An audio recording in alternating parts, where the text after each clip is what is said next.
자, 구글 데이터 스튜디오에서 본격적으로 좀 시작을 하기 전에 개요를 먼저 좀 설명을 드려보도록 할게요. 자, 첫 번째로는 보고서를 보기 위한 요건이 있습니다. 굉장히 쉬운데 브라우저와 인터넷 연결만 되어 있는 환경이면은 어느 누구도 다 데이터 스튜디오 보고서를 확인하실 수가 있으십니다. 보시면은 로그인을 해야 되냐라고 했을 때는 로그인을 할 필요도 없어요. 구글 계정이 필요하지도 않고 단순하게 그냥 어떤 브라우저와 인터넷이 되는 환경만 있으면은 보고서를 바로 보실 수가 있습니다.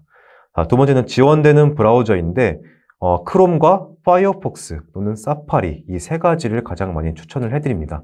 가장 많이 이용하는 것은 반드시 이 크롬을 많이 사용을 하게 되겠죠. 구글 제품이기 때문에.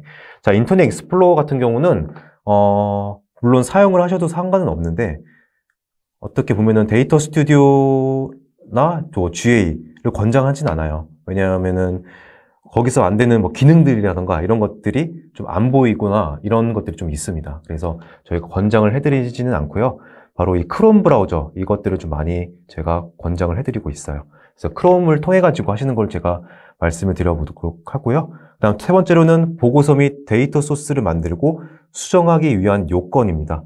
자, 여기서는 보고서를 단순하게 보기 위한 요건이었으면은 보고서를 만들고 또는 수정을 하기 위한 요건은 반드시 구글 계정 로그인을 하셔야 됩니다. 즉, 지메일로 로그인을 하셔야 돼요.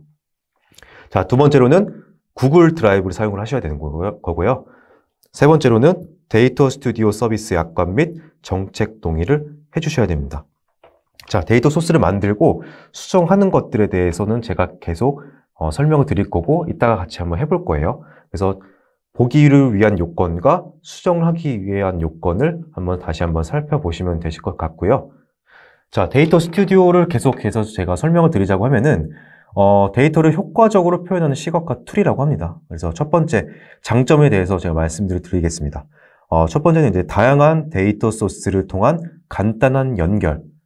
어떤 다양한 플랫폼의 데이터들을 간단하게 연결을 시킬 수가 있어요. 이따 같이 한번 해볼게요.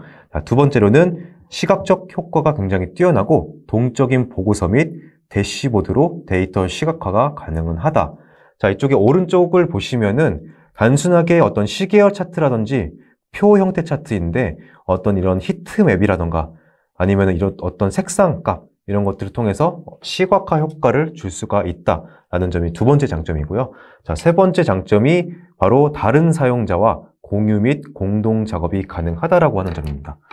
자, 제가 두 번째로 수정하기 요건을 보시면은 구글 드라이브를 사용을 한다고 했어요. 이제 구글 드라이브를 사용하게 된다고 하면은 권한이 있으면은 공유를 할 수가 있고 또 공유를 했을 때 공유를 한 사람들도 권한이 있으면 공동 작업이 가능해요. 그래서 반드시 구글 드라이브도 사용을 하셔야 되는 이유 중에 하나입니다.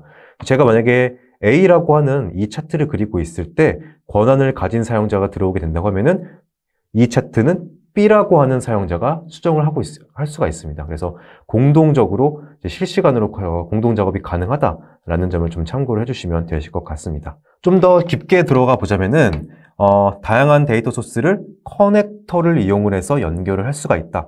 자, 커넥터라고 하는 게 있어요. 구글 데이터 스튜디오에는 어떤 플랫폼 데이터 세트를 연결을 시켜주는 어떤 객체라고 말씀을 드릴 수가 있는데 여기에 대해서는 제가 이따가 바로 설명을 드리도록 할게요. 커넥터를 통해서 쉽게 연결할 수가 있고 가장 중요한 장점이 바로 이거예요. 이제 GA와 계획에 계속 연동을 하는 것을 중점으로 하냐라고 했을 때 가장 큰 장점이 구글 애널리틱스에서 만든 세그먼트를 연동을 시킬 수가 있습니다. 이제 GA 세그먼트와 연결을 해서 기능을 사용을 할 수가 있고 이 세그먼트별로의 차트도 생성하실 수가 있으세요. 그래서 굉장히 편리한 그리고 굉장히 장점 중에 하나다라고 생각을 하시면 되실 것 같고 자, 세 번째로는 필터 및 컨트롤 기능이라고 해서 각각의 보고서별로 또는 페이지별로 차트별로 필터링을 거친 데이터들을 표시를 시킬 수가 있습니다. 그런 다음에 네 번째는 혼합 기능인데 혼합 기능 같은 경우는 사실 생긴 지가 얼마 안 됐어요. 이 차트 안에 데이터 소스는 한 가지밖에 들어갈 수가 없습니다. 한 가지밖에 들어갈 수가 없지만 데이터 혼합 기능 이것들을 활용하면은 한 가지 차트에 여러 가지 데이터 소스를 넣을 수가 있어요. 즉 어떤 PC 웹에 대한 데이터 소스냐 아니면 모바일 웹에 대한 데이터 소스냐, 이런 것들을 두 개로 데이터 소스가 분리가 되어 있을 때 이 혼합 기능을 사용하게 된다고 하면은 하나의 차트에 PC 웹 데이터 소스, 모바일 웹에 대한 데이터 소스를 하나의 차트로 표현하실 수가 있습니다. 굉장히 좋은 기능이고요. 이거 같은 경우는 제가 이따 실습 마지막에 한번 보여드리도록 할게요. 자, 다섯 번째는 보고서상에서 다양한 외부 콘텐츠를 확인할 수가 있습니다.